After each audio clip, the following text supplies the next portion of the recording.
సదాశివసమారంభాం వ్యాసశంకరమధ్యమాం అస్మదాచార్యపర్యంతాం వందే గురుపరంపరాం.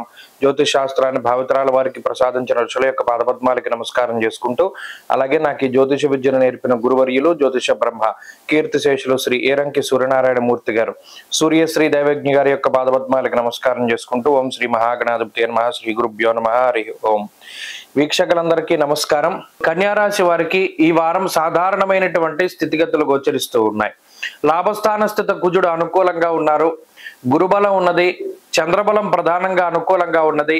అయితే ఈ మూడు గ్రహాలతో ఏదైతే ఈ మూడు గ్రహాలు అనుకూలంగా ఉన్నాయో, అష్టమ రవి యొక్క దోషము, సప్తమ స్థాన స్థిత గ్రహాలు మిశ్రమ ఫలితాలు ఇచ్చేటువంటి స్థితిగతుల్ని వీటిని గనక బేరేజ్ వేసుకుంటే మిశ్రమమైనటువంటి ఫలితాలే వస్తూ ఉన్నట్టు మనం అంచనా వేయవచ్చును. ప్రత్యేకించి లాభస్థాన స్థిత కుజుడు ప్రతి చిన్న విషయంలోనూ ఆయన తన యొక్క ముద్రని చూపిస్తూ ఉంటారు. ఏదైనా ఒక చిన్న ఇబ్బంది వచ్చింది, దాని నుండి వెంటనే బయటపడేటువంటి విధంగా, వచ్చిన అనారోగ్య సమస్య వస్తే వెంటనే బయటకు వస్తారు, వచ్చిన ఆర్థిక ఇబ్బంది వస్తే వెంటనే బయటకు వస్తారు. అలాగే ఏదైనా ఒక చిన్న ఉద్యోగపరమైనటువంటి సమస్య వస్తే వెంటనే దాని నుండి బయటకు వచ్చేటువంటి విధంగా కుజుడు ప్రోత్సహిస్తూ ఉంటారు. గురుబలం ఉన్నంత వరకు, కుజబలం ఉన్నంత వరకు సమస్యల వలయం చుట్టుముట్టినప్పటికీ వాటి నుండి చాలా తేలికగా బయటకు వచ్చేటువంటి స్థితిగతులు కన్యారాశి వారికి ఉంటాయి.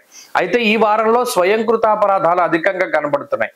అనగా సొంతంగా చేసినటువంటి తప్పిదాలు, మాట వల్ల వచ్చినటువంటి సమస్యలు, చెప్పుడు మాటలు వినడం ద్వారా ఇంకొకరి మీద ఏర్పడినటువంటి అభిప్రాయం ఏదైతే ఉన్నదో అది మీరు కావాలని వారిని ఏదైనా మాట అనకపోయినా మీ చూపుల ద్వారానో లేదా మీ చేష్టల ద్వారానో వారిపై ఉండేటువంటి వ్యతిరేకతను కూడా మీరు వ్యక్తం చేస్తూ ఉంటారు.